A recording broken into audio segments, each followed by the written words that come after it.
अस्सलाम वालेकुम। अच्छा जी, लास्ट लेक्चर में मैंने आपको स्क्वाश एंड स्ट्रेच के बारे में बताया था और उसकी एक एग्जांपल भी दी थी प्रैक्टिकल करके। आगे हम जिस तरह बढ़ते जाएंगे उसमें स्क्वाश एंड स्ट्रेच हमारा साथ साथ चलता रहेगा, टाइमिंग स्पेसिंग तो चल ही रहा है। अब हम समझने की कोशिश करेंगे follow through and overlapping actions. ये वैसे तो एक ही प्रिंसिपल है, काउंटिंग में एक ही आता है, लेकिन ये थोड़ा सा फ़र्क है बस दोनों में। तो पहले हम फॉलो थ्रू समझते हैं, फिर जो एक छोटा सा फ़र्क है वो मैं उसके बाद बता दूंगा।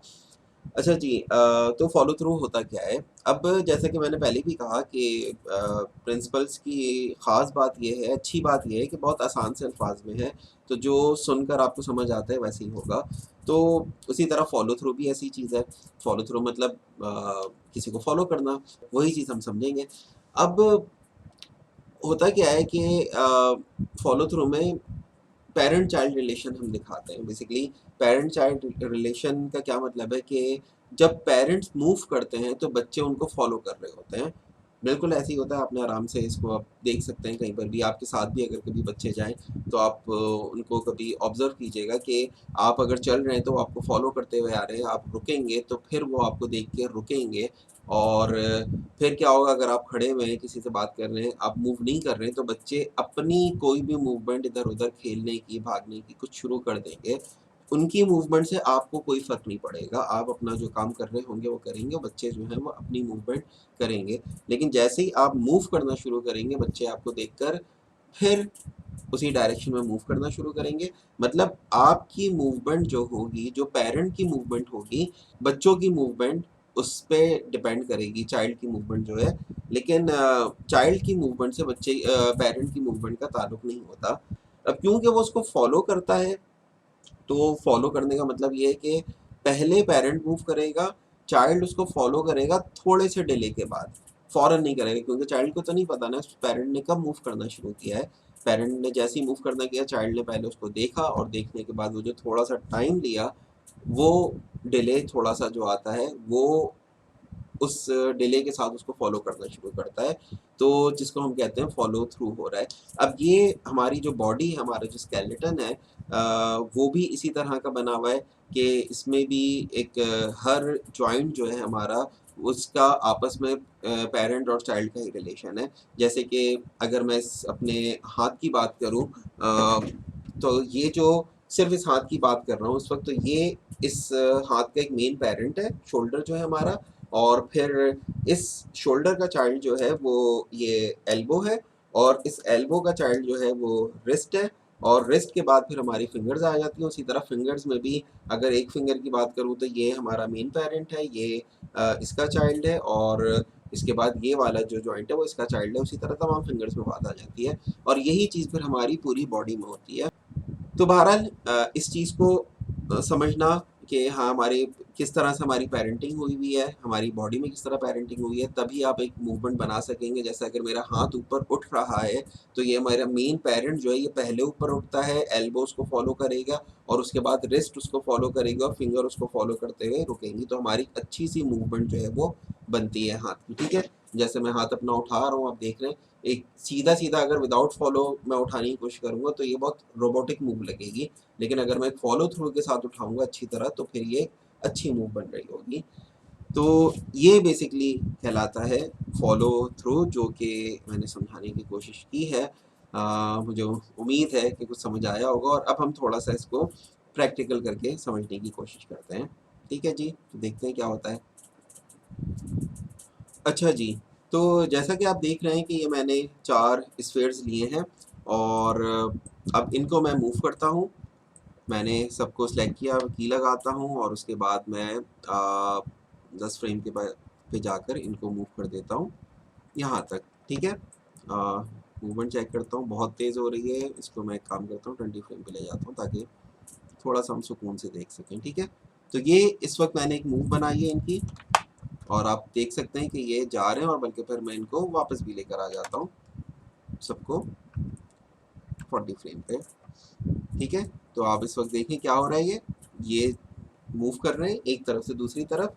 तो इस वक्त इनमें कोई फॉलो थ्रू नहीं है, ठीक है, कोई किसी को फॉलो नहीं कर रहा है, एक साथ सारे जो स्फीयर्स हैं वो मूव कर रहे हैं। अब देखिए, जब मैं इसमें फॉलो थ्रू ऐड करूंगा तो फिर क्या फ़र्क पड़ेगा। अब अगर आप थोड़ी देर के लिए सोचें कि हमारा जो मेन पेरेंट है वो ये है, फ़र्ज़ करें जिस तरह मैंने कहा कि हमारा शोल्डर जॉइंट हो सकता है ये, और उसके बाद फिर ये स्फीयर इसका चाइल्ड है, और फिर ये इसका चाइल्ड है, और ये फिर इसका चाइल्ड है, ठीक है?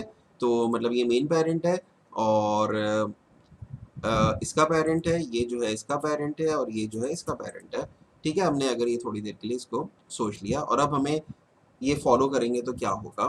तो जैसे कि मैंने कहा कि पहले पेरेंट मूव करेगा, मेन पेरेंट जो है वो मूव करेगा। इस वक्त सब एक साथ मूव कर रहे हैं, तो मैं क्या करता हूँ, मैंने सबकी की सेलेक्ट की, और सबकी की सेलेक्ट करने के बाद बाकी तीनों को, सॉरी, मैं तीनों स्फीयर सेलेक्ट किया, और इनकी कुछ जो कीज़ हैं, और मैं कहता हूँ थोड़े से डिले के साथ, लेट से मैं कहता हूँ 2 फ्रेम के डिले के साथ ये मूव करें, ठीक है? तो सबसे पहले हमारा ऊपर वाला मेन पेरेंट जो है वो मूव कर रहा है, इस अभी तक ये नीचे वाले मूव नहीं कर रहे हैं, ठीक है?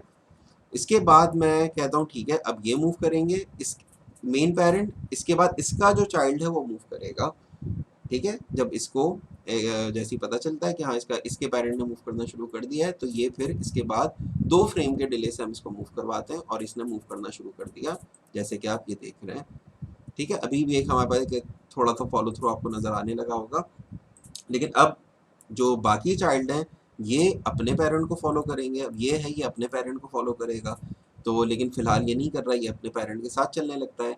तो हम क्या करेंगे, अब इसको हम रहने देंगे, बाकी 2 स्फीयर्स हम सेलेक्ट करते हैं, और इनकी भी कीज़ जो है हम 2 फ्रेम आगे कर देते हैं सबकी। तो अब अगर आप देखें तो आपको नज़र आने लगा थोड़ा सा बेहतर, और ठीक है? लेकिन ये दोनों इस वक्त भी साथ मूव कर रहे हैं, तो मतलब इसको भी अपने पेरेंट को फॉलो करना चाहिए। इसका पेरेंट जो है ये इसके साथ नहीं जा सकता, इसको फॉलो करना है। तो अब मैं सिर्फ इसको सेलेक्ट करता हूँ, और इसकी कीज़ को भी 2 फ्रेम आगे कर देता हूँ। तो अब अगर आप इसको देखें, इनकी मूवमेंट, तो एक बड़ी ही अच्छी सी आपको मूवमेंट नज़र आएगी। एक फॉलो थ्रू की आपको एक अच्छी सी एग्जांपल आप चेक कर सकते हैं कि अब ये कितनी एक हमें नज़र आने लगा कि एक पहले एक चीज़ मतलब फ़ील आ रहा है, हालाँकि चारों जो स्फीयर्स हैं वो एक दूसरे से कनेक्टेड नहीं है, लेकिन ऐसा दिखने में हमें लग रहा है कि जो सबसे ऊपर वाला जो हमारा एक मेन पेरेंट है, मेन स्फीयर है, वो शायद इन सबको खींच के ले जा रहा है अपने साथ। क्यों? हमने थोड़ा-सा बस इसमें फ़ॉलो थ्रू ऐड कर दिया, और शायद आपको समझ में आया होगा कि फ़ॉलो थ्रू होता क्या है, क्या मकसद है इसका। तो जनाब ये तो हमारे पास एक बहुत बेसिक सी एग्ज़ाम्पल हो गई फ़ॉलो थ्रू को समझने की, आप किसी भी डायरेक्शन में कहीं पर भी मूव कर सकते हैं, और उसी लिहाज से फिर ये बाकी इसके जो चाइल्ड हैं वो उसको फ़ॉलो करते रहें। अब एक जो चीज़ है हम जिससे ज़्यादा बेहतर समझ सकते हैं फ़ॉलो थ्रू को, और वो एक बेहतर एग्जांपल होती है, हमेशा एक बेहतर एक्सरसाइज होती है फ़ॉलो थ्रू को समझने की, वो क्या होती है, पेंडुलम की एक मूव, ठीक है? पेंडुलम, क्योंकि वो हमारे बहुत सारे बॉडी पार्ट्स की तरह होता है, जैसे हमारा हाथ है ये भी एक पेंडुलम है, हमारा पाँव है वो भी एक पेंडुलम है, हमारे स्पाइन एक पेंडुलम है, हम मूव करते हैं, अगर झुक के उठ रहे हैं तो हमारी स्पाइन, हमारी पेल्विस पहले उठेगा, फिर स्पाइन उठेगी, फिर आखिर में हेड उठेगा। तो ये जो मूवमेंट बन रही है, तो ये भी एक पेरेंट चाइल्ड रिलेशन आपको नज़र आ रहा है, पाँव में, हाथ में, हर जगह पे नज़र आता है। तो ये चीज़ है, तो पेंडुलम वैसे तो आपको ऑनलाइन आराम से इसके पेंडुलम के बहुत सारे रिग्स मिल जाएँगे, इसमें कोई मसले वाली बात नहीं है, आप उसको सर्च कर सकते हैं।